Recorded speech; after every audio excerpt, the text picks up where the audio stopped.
Good evening, everyone. I'm Rick Miller. It's great to see you. I'm the founder of Gay Sons and Mothers, and we are a nonprofit organization, and we chronicle the emotional relationship between mothers and their gay sons and the pivotal role that they play.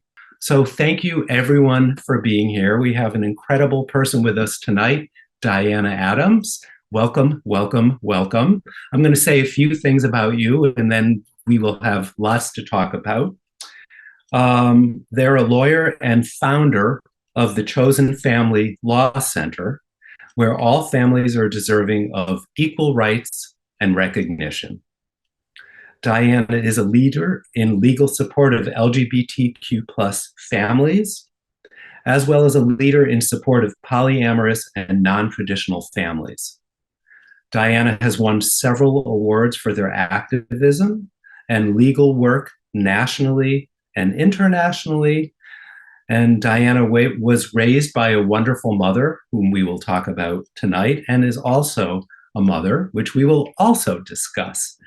So we met several months ago at a nonprofit fundraiser for your organization, and it was wonderful to meet you. And we were networking via Zoom, and I was like, we need to get Diana here, and you are here tonight, and it's so wonderful to have you here. So I'm sure I left out a lot of details that you'd love people to know. So what else would you like us to know? Oh, thank you so much, Rick. It's wonderful to be here and wonderful to talk about our intersecting issues here. Um, Yes. as you mentioned, I do advocacy for the many different kinds of family out there, many different kinds of queer family, non-nuclear family structures, and helping us to envision family beyond the dyad of a romantic couple and child. The nuclear family, Hmm. which we've been told is what's traditional, but was actually only most frequent in the 1950s and 60s and isn't actually traditional. We usually lived in more extended family networks and had other kinds of relationships that were core to our family beyond the romantic couple, such Hmm. as mothers, such as that intergenerational connection. So I'm very interested in uplifting the other examples of what Hmm. family can be for the many people who are in platonic partnerships, for the many people who are raising children as more than two, whether they're polyamorous or whether they are in a separated couple with new step parents. So, uplifting all the other ways that we find support and caretaking in this time when all of us need that mutual care, that mutual aid, and don't have to just find it with a couple. Wonderful. Thank you. And clearly, you're a polished public speaker, and we're thrilled to have you here tonight. I think the best place to start, Diana, is with your own mother, because I was blown away by your story about your mother, and I know you have some examples as well. So tell us about your mother. Thank you. My dearly departed mom, Pat, passed away 5 years ago, and she was a just a cornerstone of teaching me what love could be. This is a photo of her from my childhood while I talk about her with my dear Oh, dad as well. oh, that's Um, so sweet. and very, very early 80s in our fashion. And she was just such a gentle spirit and really taught me as a mother about unconditional love and support for who I would be. She grew up, very working class, quite poor. And she was in the Air Wow. Force and met my father in the Air Force in the 1950s. And her dream, was always to maybe have been in a more affluent family. She worked many working class jobs, long hours, so that I could have the opportunity to go off to Yale, go to gifted programming rather than work as a waitress, so that I'd be able to get into a school like Yale. Yeah. And after that, instead of marrying my rich, handsome boyfriend in college, I chose to be a broke artist for a while and start a nonprofit and meander around.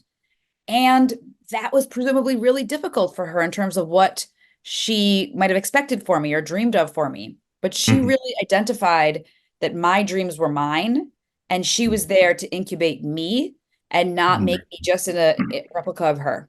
And that's Mhm. something that I really take on Yeah. as a mother myself. That my child does not need to be just like me or to fulfill Mhm. my dreams. My child is here Yeah. to be loved and supported for whoever they are. Yeah. And I really appreciated that although my mom my parents both came from a very conservative background, didn't know anything about LGBTQ issues. But Yeah. as before I had come out as queer, I was already drawn to the drama club kind of world, Hmm. Yeah. and knew several boys who ended up being gay. Um, Yeah. and her first exposure to LGBTQ issues was me saying, his parents found out, and they told him they might disown him, and a 13-year-old boy in the snow kind of thing in upstate New York, where's he Uh, going to go? So yeah. just took people in, took kids in, took lots of different children in. She had an open door policy that all children were welcome for dinner. And Wow. there were multiple kids that would just show up at dinner time, always welcome. And I've had a number of people tell me that they don't think they would have made it through high school without her, particularly LGBTQ kids and kids who are in abusive That's families. So amazing. she's What were my the model. conversations? What were the conversations around the table? The conversations around the table were often just really, really gentle and guided by whatever the kids were interested in. So she Hmm. didn't pry. I remember that I would host wonderful sleepovers. I've always loved being a hostess. And there Yeah. were a number of queer boys who were clearly sad that they couldn't go to the sleepover where we did all the dressing up and got really Oh, glamorous. really? They couldn't go?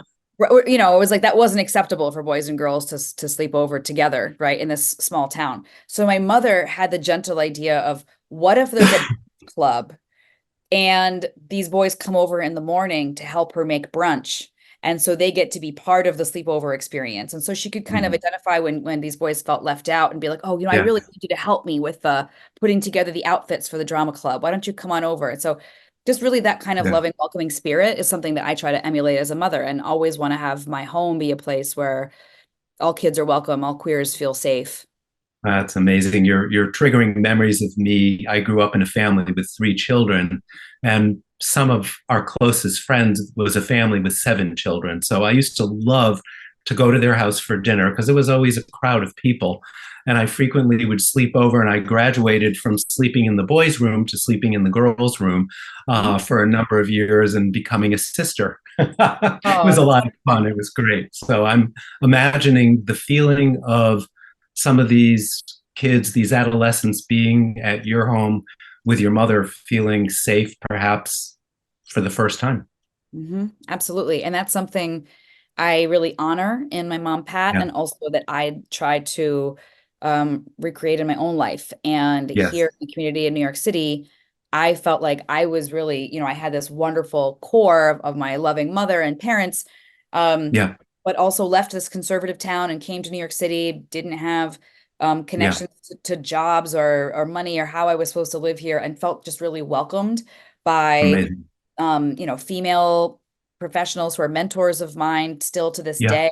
Like Yes. through Astaire, who's been a wonderful Yes. mutual friend of both of Yes. ours, Astaire Perel, and who's been a Yeah. tremendous mentor and dear friend of mine. Can But be as also when well. I first Yeah. got here, the queer community has just really, Hmm. really welcomed me. And I love the world of intergenerational queer mothering, of not necessarily Hmm. a biological connection of mothering, but as we call, RuPaul Mother, or Uh-huh. Cecilia Gentili, Yes. who's this wonderful trans activist who just passed away this year in New York City.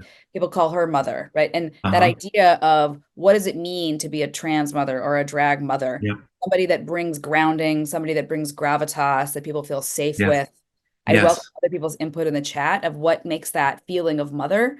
But Great that's something question. that, yeah, I have felt, and that Hmm. I tried to then be for other people. So there were two different young men who were, gay, queer, runaways, in their Yeah. late teens, who were houseless, and I took in over the years, Yeah. and just thought, well, Wow. this kid is gonna be on the couch whenever they Hmm. want to be, and Yeah. who are still in my life. And so It's I amazing. feel like I've been mothered, and I continue mothering. I think the little that I know you, you're a mother to many people in New York City and also nationally, if not internationally. And I'm curious about your trajectory and the work that you do and how it's built over the years. And where did you start out and what were your intentions and what happened? And we'll I go feel from there. Thank you. I feel really grateful for the career that I've been able to build up. Yeah. A lot of hard work and also a lot of luck along the way. Hmm. I'm Yeah. really proud. It was just profiled in Forbes. I was a working Congratulations. class person who never would have imagined anything like being described as a, visionary entrepreneur in Forbes. I feel really Yeah. excited and honored by that. That feels edgy for me. Yeah. That feels new. Uh-huh. Because I knew I wanted to do social action kinds of law. And Always. first job, I always knew I wanted to do something related to Yeah. positive, change the world kind of energy. And I wasn't sure whether that was environmentalism or feminism or anti-poverty Hmm. or, trying to Yeah. trying to find the way that I could use my unique gifts. And Yes. working in direct legal services in New York City, sometimes when I first started out of law school, I felt like there was really sometimes a lack of systemic change being connected to Hmm. what felt like this Yeah. ocean of misery coming at me of people in poverty, but we're not solving the problems that are making the issues of applying to the housing authority so difficult. I'm just helping them fill out the application. And I wanted to do Yeah. something that felt like more systemic change oriented and Yeah. also wanted to find where I fit in. And I found the world of doing LGBTQ family law because I was involved in the world of queer nightlife myself and in queer Hmm. community. And people would come to me and say, who's the lawyer that we talk to if we're a Yeah. polyamorous triad and Wow. we want to share our Yeah. finances? Or Yeah. who's the lawyer we talk to if we're a lesbian couple and we want to get a civil union in Vermont, but now that we're back in New York, we can't dissolve the civil union. What do we do? Who's the lawyer Hmm. we talk to if we're a lesbian couple who want to co-parent with our gay best friend? Yes. Or if we want a sperm donor relationship between a woman and her gay best friend, all of these different kinds of configurations. And there were remarkably few services, only a Yes. handful of lawyers doing that kind of work, and particularly only with same-sex couples. So there Hmm. wasn't Yeah. anything happening as much with the world of polyamorous families, the world of platonic partnerships, which are Yes. more and more common as Yeah. it costs at least $100,000 to be a surrogate in the US, Yeah. to get a surrogacy process in the US as a gay man, for example, if you want to be a biological parent.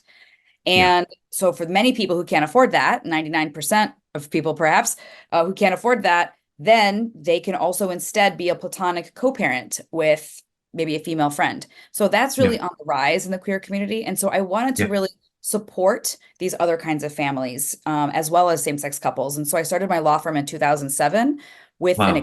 extreme sliding scale because these queer issues affect people across the entire socioeconomic spectrum and also of every racial demographic, every background. People were having similar configurations of exploring open relationships and non-monogamy in their couples, or Yeah. exploring bi-ness. And Hmm. we worked with very prominent men who needed to Yeah. come out to their adult children and their Yeah. wife about the fact that they had a Yeah. boyfriend before they find out Yes. about it in the will, right? Hmm. Right. And making sure that I'm helping and supporting that family, and that would financially subsidize me at a much higher hourly rate to be able to do a tremendous amount of advocacy for low income people who are doing collective Yeah. living, for example. And Sure. so, Okay. and then, all that pro bono work became unsustainable. And so that became Chosen Family Law Center. In 2020, we started taking clients. And so we help people who are low income in New York State to make sure that their family documents are in order if they're in any kind of non-nuclear family. But we also have one of the most expansive trans programming Hmm. programs in the city for trans legal services with our Trans Umbrella Project, which is intended to be a protective umbrella for lots of different kinds of issues that might Yeah. impact trans, non-binary, and gender Hmm. nonconforming people, and also have one of the only programs in New York for LGBTQ asylees coming from other Yeah. countries to Wow. get the entire green card process for free, which normally would cost $15,000 in legal fees. Okay. So how do you do this all? So, how do I do this all? Yeah. I am a geek about efficient systems.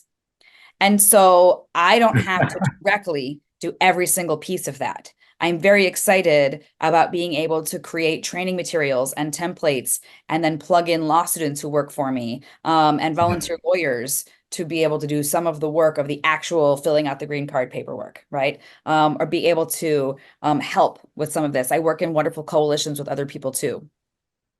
And I asked you how many thousands of hours you work each week before we officially began, and you said 95,000 hours a week. 95,000 hours.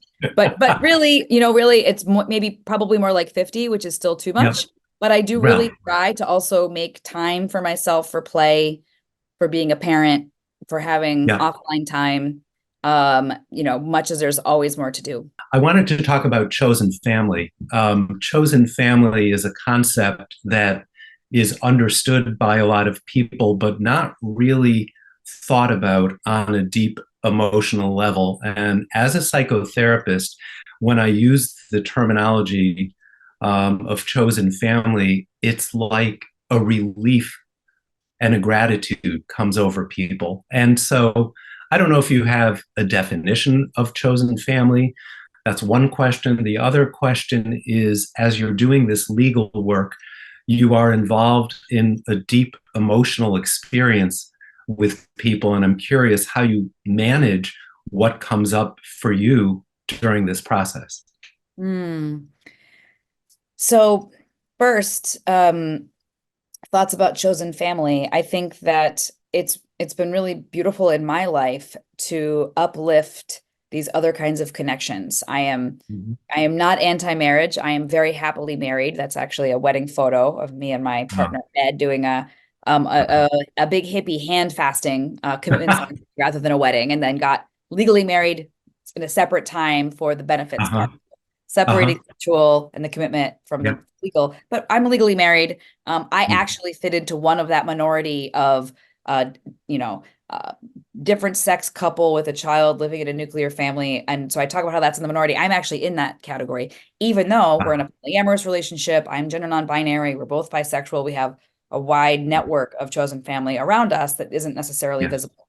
I Yeah. think it's also important to uplift, though, that in addition, it actually strengthens that partnership and that marriage, that we do not expect each other to be everything Mhm. to one another. Yes. And Great. I have a best friend since I was 13 years old that I met at one of those gifted Mhm. camps. So for over 30 years, she's been my best friend. She was my roommate in college. She is a core family member and is a chosen sister to me.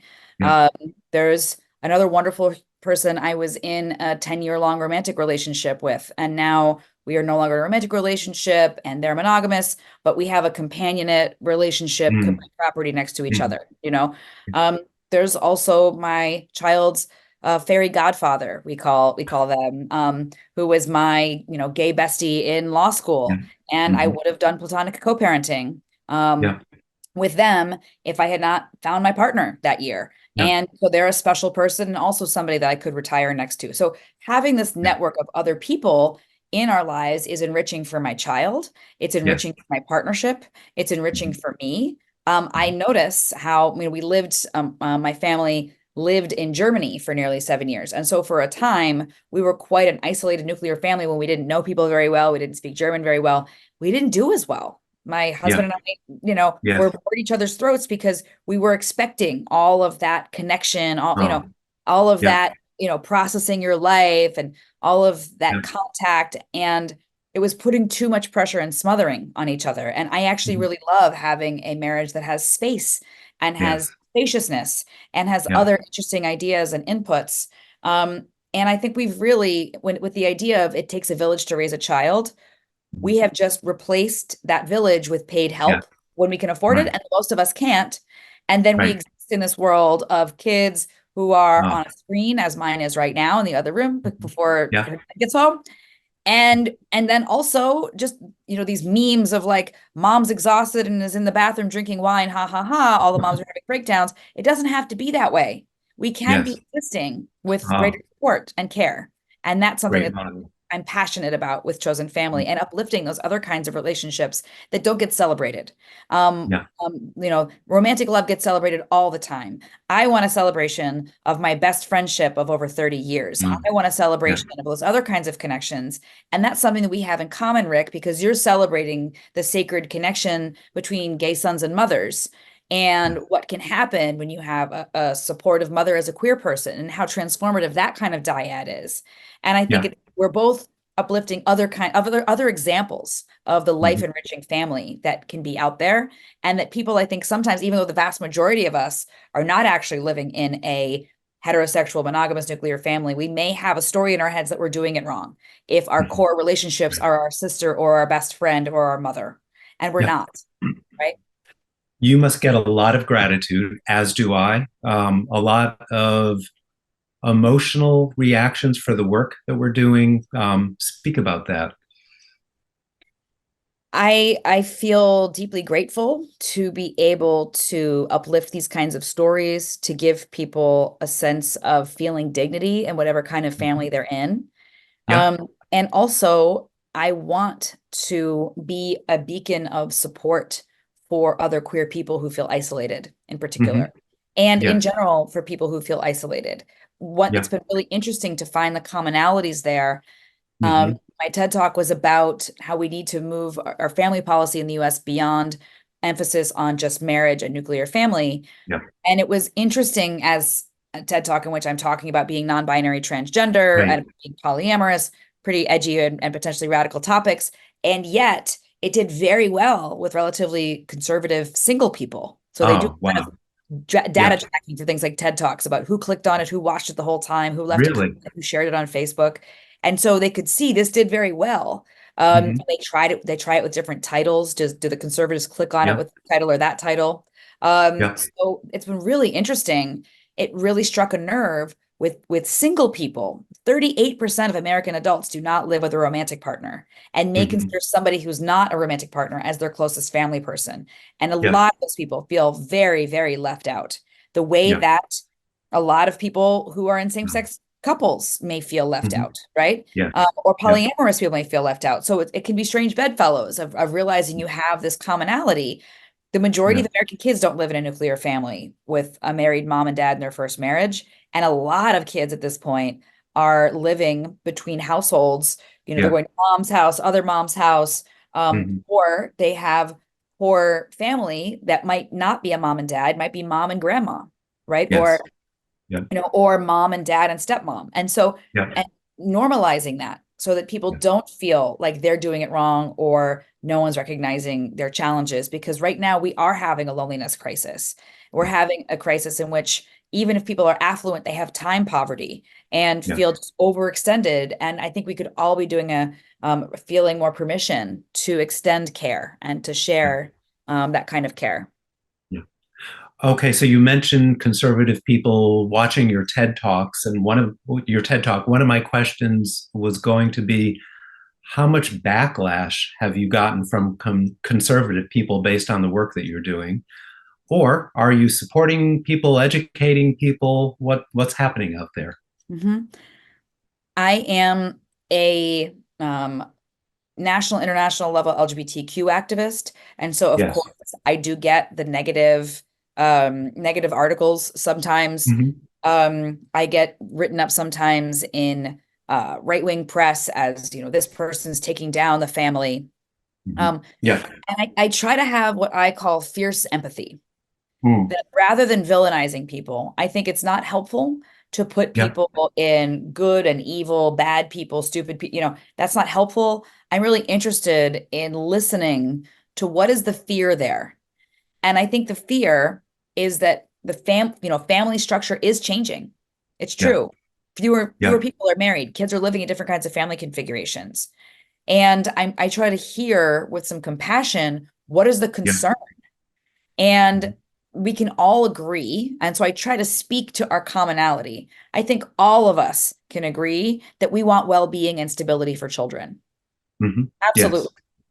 Yes. Yeah. And then, and invite, once I can try to build some trust when possible, some curiosity about what are the ways we can actually create that. Does it have to just be married mom and dad? Yeah. Actually, the social science data has long said, and everybody agrees at this point, that children need stability of parental Hmm. figures. There's kind of Yeah. the trope of maybe, mom is a single mom and there's a new dad figure and then he leaves and then there's a new dad figure. We all know that doesn't work well for kids, right? Right.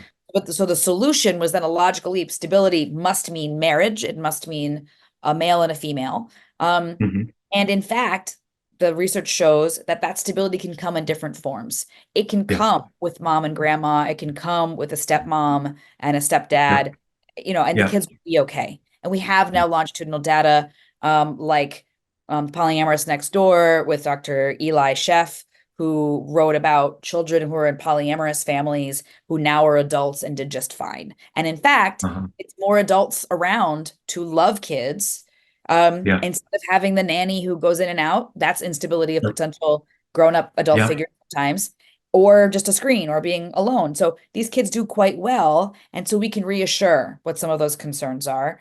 And then I try to make the point, let's all agree that these kids would be better off if whatever kind of family configuration they're in gets reinforced in its stability by the Yeah. parents having been able to make a legal agreement, such as Yeah. getting, say, partner domestic partnership, so that the child can have maybe the child's dad doesn't have to choose between his baby mama or his girlfriend to put on insurance, Yeah. and could Yeah. get domestic partner to both so that either one could get the insurance, or stability between the adults of having clear legal agreements so that they've discussed what they're going to do and they've been able to make a plan, or they can do a will together, or they can Yeah. do their advanced medical directive. What happens if we go to the hospital? The stability of the adults, I think, helps the children. And so my goal is to get people on the same page with me, wherever they are in the political spectrum, that we can all agree that we can be focused on the interests of children in having stability of their family configurations, and that we're more interested in those children than we are in shaming people for doing something differently than we're doing. And that gets through to them. And sometimes that gets through. So That's with amazing. political organizing, you think about, you want to move people one step. Yes. So, I'm not trying to, far right supporters. That's Right. not my audience, right? Right. I'm Right. interested in maybe helping, to maybe helping a mainstream liberal person to Yeah. realize that they have some things they can relate to with transgender Yeah. people or Yeah. polyamorous people, right? Hmm. Hmm. Or somebody that's not politically activated realize that some of these kinds of issues impact them too. And that's something that I'm excited about. That's great. And something about your style helps. I'm just saying you're outgoing, you're charismatic, you're a great speaker, you're Thank you. friendly. And I think that you instill confidence in people to push themselves, to push the way that they think about things. And I think that's You. amazing. Thank you. I Yeah. appreciate that. I am grateful for Yeah. the many ways that I have traveled through very different communities. Yeah. So I grew up in a community that was quite rural and poor, and have in my biological family quite a bit of rural poverty, people who do not have a Yeah. high educational background, migrant farm workers, factory workers. So, I feel like I can relate to some of the Yeah. issues and some of the discussions people might be having, to some of the fear, Oh, the ways that interesting. people get Yeah. targeted with propaganda when really Wow. they don't have time to ascertain all that's going on, and they're just really afraid for their Yeah. own livelihood and their well-being. And I saw in my own childhood the way that, the GE factory would close down and the jobs would go away in Albany, near where I was growing up. Hmm. Yeah. And, there'd be this distraction where it's like, it's the women having abortions and the gay people and the immigrants and the welfare queens. And even as a kid, I would get punished by my conservative dad and sit in the corner and read the Rush Limbaugh books, and conservative books, and have to come out and summarize them. And I'd say, and this is why it doesn't make sense, because, Hmm. it's not any of those groups of people who shut down the factory and took the jobs away. Yeah. It's not any of those people that took away my dad's veteran Right. benefits. Yeah. That's, you're actually being distracted, and they're trying to Mhm. fool you. And so I feel like I have some empathy there. And then I went off to Yale, and now I do high level policy work. And so I realized that I feel very comfortable being in lots of different That's great. relationships, and people are people. So I Yeah. feel like I'm somebody who likes to try to relate to Well, everyone. you do. How does your family, your extended family, deal with the work that you do, the success that you have? Tell us about that. I have a wonderful, sparkly 8-year-old, Uh, um, whose name I don't mention in public for their privacy. I don't put pictures of them up online much, but and I feel deeply grateful to be able to do work on behalf of other families. It is sometimes annoying to have a mommy who works a lot, but my kid, there have been a few times where I'm late for pickup or something, and my kid's like, "Okay, I." Sometimes it's annoying that, mom is busy, but is really also has noticed the moments when people have come up to me on the street and thanked me, and those have made a bigger impact. So there's the mom guilt of like, I'm busy a lot, but then Yeah. actually my child does have some pride about that, Hmm. about the work that I do. Yes. Yeah. Feels like an And activist. It's part of the spirit. well, when you think about your own mother and the impact that she's had on you and your community, that is just going to be carried down. Thank you. I hope Uh, so. And I worry, that could I be as non-judgmental as my mother was, right? If my child, you know, I went to Yale and I'm a very ambitious and driven person. If my child yeah. decided they want to live in the back of a van and play guitar for a while, Mhm. and sell beads by the side of the road, and how am I going to feel about that? We're going to really have to You're going to channel have to deal with Mama it if Pat. that's I'm the going to have case, to and channel you Mama will. Pat a lot. Right. But I'm going to try. I'm going to do my best. Yeah. What about your extended family? What's your connection with them? I have also really chosen a number of people in my biological family. I Hmm. have two dear aunties of my mom's Um, sisters I'm really close to. yeah. And though I will say, being out about being polyamorous and being queer has been alienating from some of my family of origin, Um, some yeah. aunts, uncles, and cousins who are not supportive. Yeah. I came out as polyamorous in media in 2008. Hmm. And Yeah. my favorite uncle at the time hasn't spoken to me since. Wow. Oh, That is sorry. a reality of, as a queer Yeah. person, many of us experience some level of family rejection. And so I have experienced some kinds of family Yeah. rejection, but my Hmm. parents were amazing. I do have sweet aunts and uncles who are Yeah. supportive. And then I've also built, I really love the balance of having that biological family and then Yeah. chosen family of people who may Yeah. relate to other experiences of me. And I think that's Yeah. something that many queer people can relate to. It's not necessarily a Hmm. rejection of your family of origin, but just that Yeah. there may be people that you really relate to in a Yes. different way who have something like your life experience that can Yes. be really nourishing for you. Hmm. So I love the world of drag kings in New York City. And the vibrancy of gender play is a place that I find my exploration and sometimes try a little bit of drag king time. And I love that. I love the world of queer performance and people who are Hmm. queer spaces of connection. And so Yeah. those communities are also really, really rejuvenating for me. Yeah. I've been really deeply involved in the Burning Man community and helped found Burning Man's first queer women's camp. Yeah.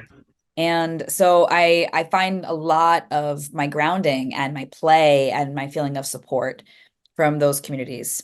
I'm glad you have time for that because it sounds like you're doing a lot of work, but you feed I, yourself. yeah, I do a lot of work, but I also do make time for play, and I think that's Yeah. important. Not every Yeah. weekend, but often. Right. I was going to ask about grandparents because I think there are some grandparents here tonight. And when I give talks to organizations, frequently the children of the grandparents, so it's the parent whose parents are struggling. There's a lot of tension between them. I don't know if you work with this population, if you are in contact with them. What advice do you have for grandparents who are struggling with the issue around gender and pronouns?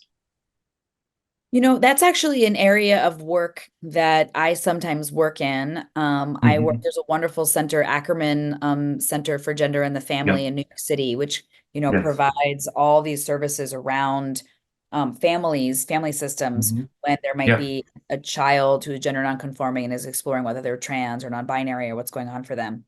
And so Yep. I have the approach of, and in my law practice, I also, have spent time sometimes speaking to the dad or the grandparent who's having a hard time understanding what's going Hmm. on. And Yep. I find that my approach is often to listen Yeah. and to Yeah. listen and find our core feelings, our core values that we share in Hmm. common and Yeah. reflect back and build some trust that the person knows that I'm actually listening to them. I'm speaking to them with respect. Yeah. That maybe that core concern is for the child's well-being. How is the Yes. child going to exist in the world Yeah. as a Yeah. trans girl or something like Yes. that? And so Yeah. maybe underneath grandpa or dad saying like, don't walk like that, throw the football, Hmm. rather than be angry at him, I can try to listen to where is he coming from. And maybe Hmm. he's not handling it artfully, but he's got a concern of how is this child going to do?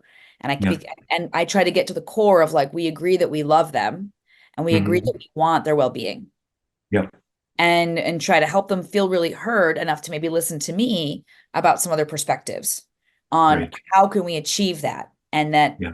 fortunately, we may be in a situation, I'm here in New York City, in Yeah. which the child could be supported and could Yeah. live a joyful life, and a Mhm. more joyful life, if they're able to be who they are and Yeah. not feel like they're in a box. And that Yeah. actually kids who are pressured Mhm. to be conforming to their gender of their birth can end up feeling, tortured and have more mental health struggles and are Yeah. are likely to do even worse, right? And Mhm. so Yeah. thinking about how we can then open up to the possibility of discussing and being in dialogue with mutual respect. So I try to approach that with that mutual respect, and Mhm. that probably there's a concern, just for the child's well-being there. Wonderful. And again, you're easy to connect with, and that makes a big difference. Yeah. And I, Um, I use they them pronouns, as you know. I And was I just about to also, ask you. Yeah. yeah, I'm somebody, where I could use she or they. I'm not Yeah. super stressed out if somebody uses she, and Yeah. it's fine. Um, Yeah. but I if I say she, they, everybody says uses she almost all the time. So I actually like to be kind of a tester round for people But right. practicing using they them Yeah. pronouns, and Yeah. not necessarily being perfect at it all the time, and that's okay. Uh-huh. And help with modeling how to do that and how to recover. I don't get very stressed out about it if Good. somebody uses Good. she instead. That's fine. Um, but I Do might you point correct out, them when people it use she? depends. It depends. Yeah. I feel like if it feels pointed, or if it's really repeated, Yes. I might take somebody aside. I did this at a Hmm. barbecue or event yesterday and said, actually, they Yeah. prefer they them pronouns, just to let you know. Uh-huh. I let Yeah. people know, especially about other people. Gentle. Um, Yeah. and then let people know, sometimes I'll say out loud, actually, I prefer they them pronouns. Um, Hmm. but I don't get very stressed out if that's something difficult. It doesn't have to be an expenditure of my energy, but something Right. that I often will note, as Yeah. people practice with me, is that if somebody does have, what feels like a pronoun misstep, to Yeah. not, make it a whole, to just correct and move on and say, oh, sorry, thanks, and Wonderful. keep going, right? And What not a make it great like, way. sorry, it's so hard for me, I can't do it. Right. And then it's like they don't need to counsel you about how pronouns work necessarily, and that can be Yeah. exhausting. And then you're also Yeah. making it like, this is so hard for me, like you're putting this thing on us. Mhm. And trans people in the world right now have such a hard time. And Yeah. there's so many media messages that people are worthless and don't have Uh, human dignity, yeah. and that's been really, really difficult for many people. And Yeah. so it's just a little bit of compassion. I get that it's grammatically stressful at first for people, but it just is a really loving way to be a great neighbor and a great Yes. ally of someone, that just it helps soothe some of that hurt from the world, to just make the effort. It's been an exciting evolution for me to be working with family members who just didn't get it and refused to change the pronouns. And then over time, they got more comfortable with it. One mother that I worked with uh, left therapy for a couple of years and came back, and it was like sitting with a different person. And I was so proud of her. It was really incredible. We need hundreds of you, if not thousands of you, in the world doing this work. And I suspect that over the last several years, you're seeing more people involved in this line of work. I hope.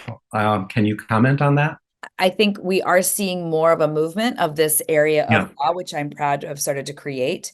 With Yes. Children Family Law Center, our nonprofit arm, we're also now trying to hire more lawyers.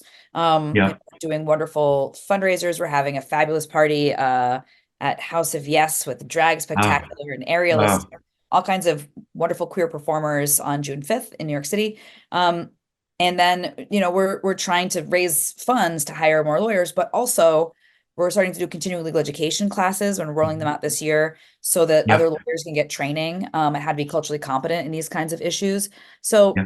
I feel excited about seeing that movement. And we do have, at least on LGBTQ issues, we do now have a national network within the US. Wonderful. And I helped to Yes. create that network of LGBTQ supporting lawyers in Europe who are also working with families. And so we can think, Amazing. interesting, just today working on an issue of a female same-sex couple. The non-biological mom has Italian citizenship.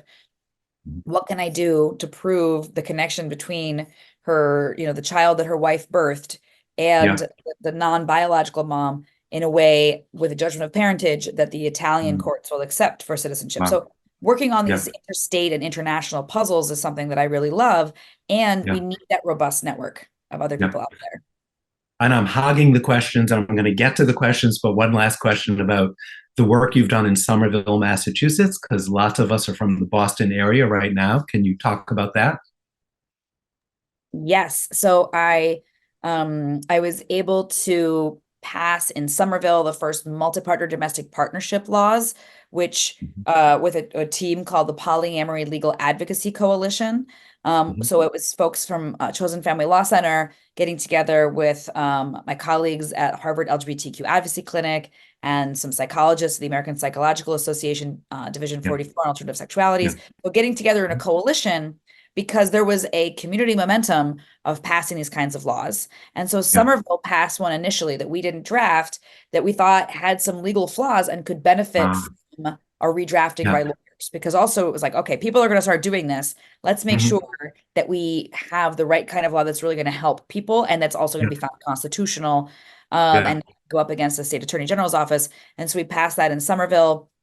So we've passed the multi-partner domestic partnership laws now in Mhm. Somerville, Cambridge, and Arlington, Massachusetts, at Yeah. the city council level, because city councils are where democracy still works in the US. Mhm.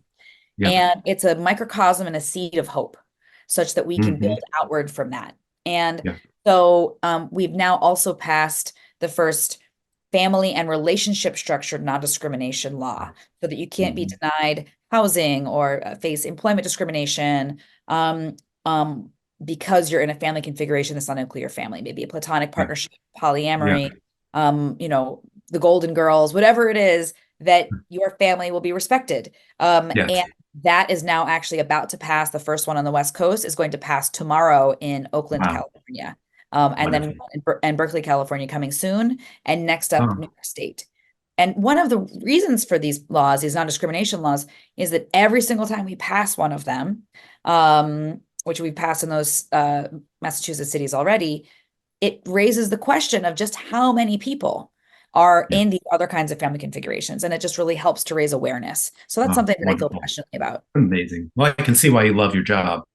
There's a lot of exciting things happening. Okay, I'm going to go to some questions. Uh, Please have the speaker address the legal trajectories I'm seeing legal trajectories of the trans of movement. trans. Yeah, thank Yep. you. The legal trajectories of the trans movement. And I think right now, what we're doing in New York is making sure that with our trans umbrella project at Chosen Family Law Center, that we are providing a welcoming beacon for trans people. Mhm. Because one thing that we know is that New York City is one of the queerest places in the world. And I Mhm. love that. It is both one of the queerest cities by percentage of people and by population of people, definitely in North America. Yeah, And people come from other countries, other states to yeah, be in New York. But then how do we welcome them? And what mhm. support could we give? How can we give more of a welcoming arm? Because I can't Yeah, necessarily fix what's going on in federal politics or in Texas or in Florida all the time. We try to be involved, but we can do what we can to mhm. be that welcome. So we can get, trans folks a green card, for example, because they can often be declared an asylee, escaping Yeah, persecution or torture.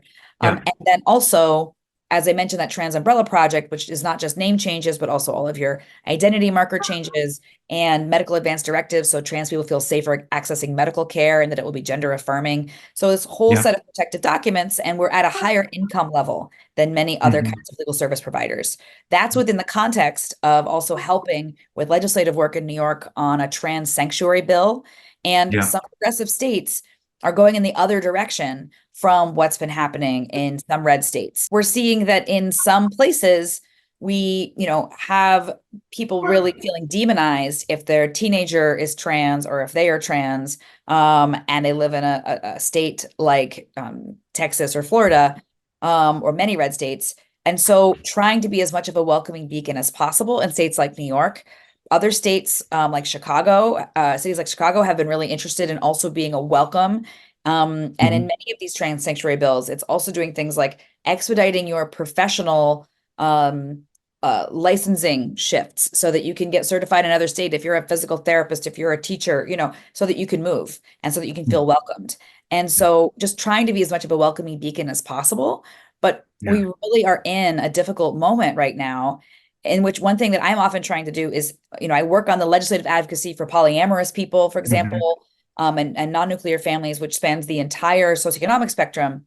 And then Yeah. some of our donor base come from those communities, and trying to make sure that people realize that, if you are interested in your own personal freedom and liberty to be able to be polyamorous or trans or in a same-sex couple, that we Yeah. need to also be looking at the personal freedoms and dignity of bodily autonomy and family choice for the Mhm. most marginalized among us. And so Yeah. you might not think that low-income women, what's happening to low-income women in Texas and Florida is related to you, or that Mhm. how we're treating low-income transgender people, but do not think they will not come for you. What Mhm.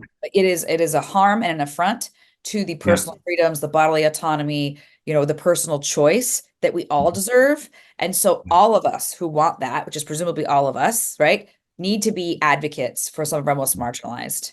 And that's really the trans community, Yeah. right now, and as well as everybody with a uterus. Yeah. So it's a difficult and painful moment, Yeah. of course, and there's so much fear of what's going to happen with various elections and what's happening with Yeah. these real attacks on trans people. But places like Yes. New York trying to be as much of a welcoming beacon as possible is, I think, one of Yeah. the things that is a beautiful way that places are setting themselves apart. And I think we're also seeing that with city councils when some places are going very conservative and saying, we're banning books at this city council, that we're banning, we don't welcome trans people here. And then having places in the Bay Area of California or in the Boston area saying, we will affirmatively go in the other direction. Queer people are Yeah. very welcome here. Let me go back to Q&A. No problem.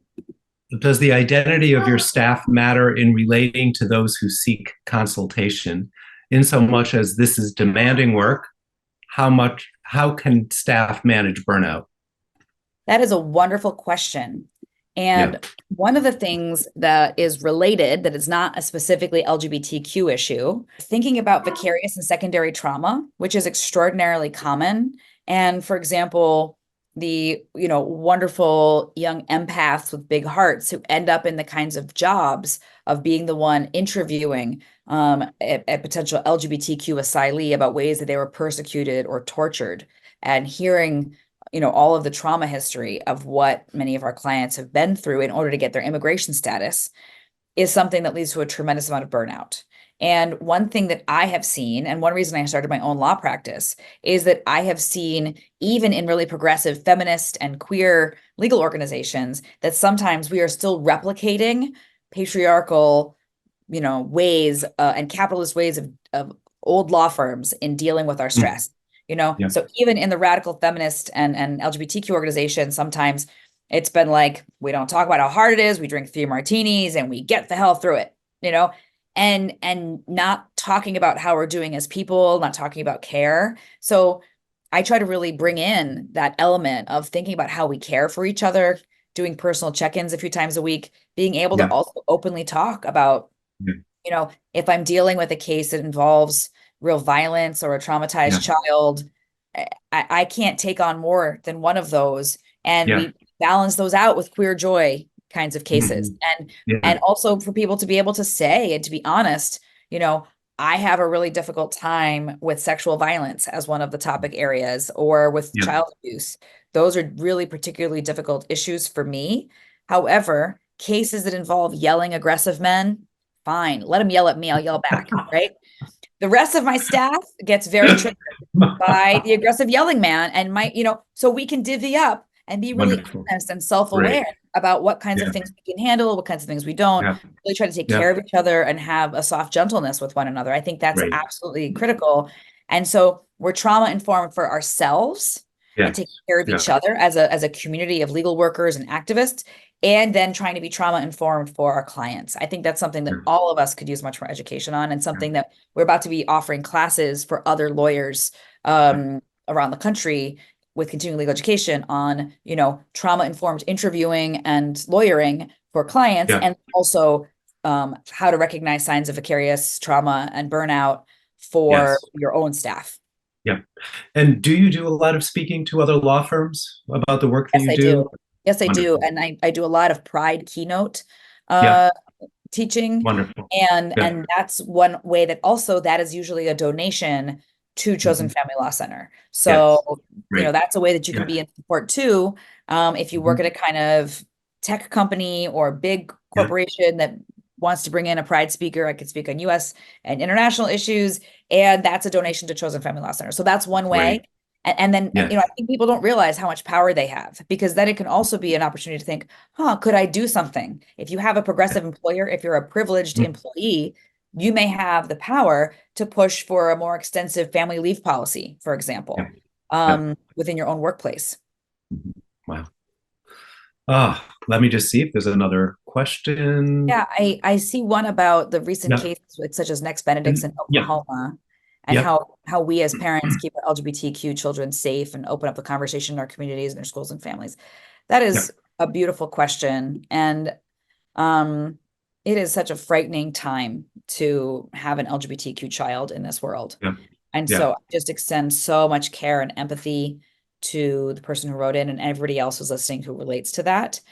And I think that, with that fierce empathy, I think that's a strategic way of trying to get your point across to people who might be willing to shift and might be willing to listen. Speaking out, getting on your attending the PTA meetings, speaking at the school board, and whenever possible, speaking with an interest in trying to understand where the other side is coming from. And that maybe the end route they're taking is misguided, right? Maybe we can all agree on caring for the children, and that there's a lot of data that the best way we can care for children, if you ask the American Psychological Association, for example, if you ask, medical sources, the best way we can care for kids is by being affirming of who they are, and also making sure that we're honoring everyone's human dignity. The language in Oklahoma after Next Benedict's horrible death about, we don't want people like that in Oklahoma. It really felt like it was inviting and even celebrating, what was a death that was so fueled with hate bullying, so that is just a tremendously painful time that then really contributes to the really difficult outcomes for trans kids, particularly when they don't feel that sense of, that they are respected, that they are valued. And then whenever possible, as a parent, as somebody, whether you're an actual biological parent to an LGBTQ child, or whether you are a chosen adult, grown up in that child's life, or whether you are doing your mothering and your othering and your, providing support, being a beacon, being somebody who's just an advocate for kids and trying to be the kind of person that children could feel safe coming to, being as affirming as you can within your community. Oftentimes people can even get involved with school boards, even if they don't have a child. And so, and being that positive and loving voice is just tremendously helpful. Thank you. You are incredible. Thank you so much, Rick. This is wonderful. Hope and inspiration. Thank you, Diana Adams. You're amazing. And thank you, everyone, for being here. And we'll see you soon. Yes, sounds good. Thank you, everyone. Take care.